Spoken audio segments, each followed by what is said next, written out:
pour ce nouveau numéro des rendez-vous de la métropole. Je suis en bord de rocade, elle est juste derrière moi. Mais ce qui nous intéresse, c'est davantage ce qu'il y a ici, cet énorme bassin de rétention des eaux pluviales, un endroit idéal pour parler de quelque chose qui est très important pour Bordeaux Métropole, c'est la biodiversité. Mine de rien, derrière moi, la faune et la flore sont importantes. Alors Annabelle Gontier, concrètement, à quoi ça sert un bassin comme celui-là? Donc un bassin comme celui-ci permet de stocker les eaux pluviales. Donc on est sur la commune de Mérignac. Il permet de stocker une partie des eaux pluviales de la commune de Mérignac. Donc ici on a le ruisseau des Ontines qui traverse le site et par temps de pluie on a une fermeture des vannes qui s'effectue et par débordement les eaux pluviales viennent être stockées dans ce bassin. Alors ça a l'air impressionnant parce que ce ruisseau a priori il est tout petit.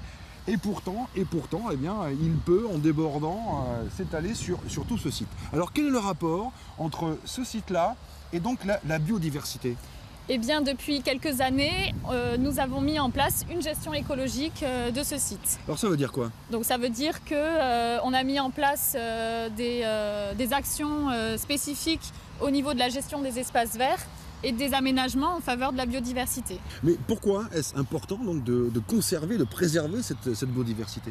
Donc il est important de conserver la biodiversité sur ce type de site parce qu'ils servent de refuge en apportant de la quiétude dans un réseau urbain dense du territoire. Oui, donc ça permet effectivement qu'il y ait d'un côté, on l'a vu, la rocade, et ici, vers cet endroit, effectivement, une faune et une flore assez spécifiques. Et justement, pour vous aider, vous avez lié un partenariat avec une association qui s'appelle la CEPANSO. Quel est son rôle ? Voilà, donc le rôle de la CEPANSO, c'est de réaliser les inventaires faunistiques et floristiques sur ces sites, de proposer des aménagements spécifiques et des préconisations de gestion, ainsi que de former le personnel d'exploitation à ces nouvelles pratiques. Alors, des sites comme celui-là, il y en a une centaine, hein, c'est ça, dans l'agglomération, il y en a 10 et qui font l'objet de ce partenariat avec la CEPANSO. Alors, comment ça marche ? À quoi ça sert ? Quel est le rôle donc de cette association ? Eh bien, on parle tout de suite avec Stéphane Buil. Ces bassins de rétention, pour nous, ils ont un potentiel écologique très fort, puisqu'ils sont clôturés, donc c'est des zones de quiétude. Ouais. Ils sont souvent de plusieurs hectares comme celui-ci.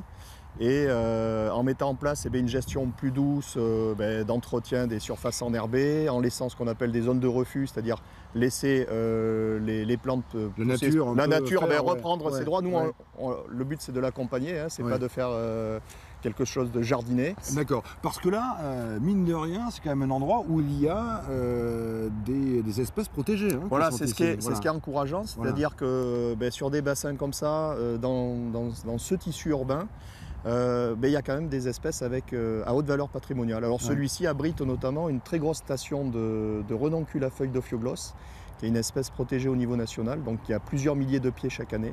Donc il y a vraiment un intérêt écologique très fort, au moins pour cette espèce. Après, on a à peu près plus de 70 espèces d'oiseaux qui ont été inventoriées, une vingtaine d'espèces de libellules, presque 40 espèces de papillons, etc. Alors pourquoi c'est important que ces espèces soient ici dans un milieu c'est très important parce que tout le monde a vu qu'il y avait une urbanisation quand même très forte de Bordeaux Métropole et en fait ces bassins, encore une fois de plusieurs hectares, constituent des îlots de nature et surtout il y a des connexions entre ces îlots. C'est-à-dire que là la connexion, on le voit derrière nous, vous avez un joli boisement et puis à la suite il y a des prairies, mais vous avez aussi par exemple le talus de la Rocade. Le talus de la Rocade qui permet une connexion, puisque c'est des talus enherbés, donc qui permet une connexion d'un milieu à l'autre. Et ça c'est primordial pour le maintien de notre biodiversité en zone périurbaine, c'est d'assurer comme ça des îlots de nature et les connexions qui permettent des échanges de population. Voilà donc pour le spécialiste, mais sachez qu'il y a aussi pour le grand public, pour vous donc, la possibilité d'en savoir davantage sur cette biodiversité dans l'agglomération bordelaise. On en parle tout de suite. Et parce qu'à Bordeaux Métropole, la biodiversité, c'est important, vous pouvez vous aussi en profiter. Ça s'appelle Espèces de métropole. Qu'est-ce que c'est concrètement, Mathilde Aymarie? Alors, Espèces de métropole, c'est un petit guide que nous avons fait suite à la réalisation professionnelle de l'Atlas de la biodiversité. Donc, dans ce guide-là, on vous présente les grands milieux de la métropole, les espèces phares qu'on peut y retrouver et un ensemble de petites balades thématiques que vous pouvez faire à pied pour observer les oiseaux, les papillons, les libellules et aussi des petits gestes à mettre en place chez soi pour préserver la biodiversité. Et on va trouver dans ce petit guide un nombre d'espèces très intéressant. Justement, on passe à côté ou pas. Certaines sont plus rares, comme effectivement la couleuvre verte et jaune, les orchidées ici que l'on peut voir, et d'autres sont plus communes. On pense par exemple au renard roux.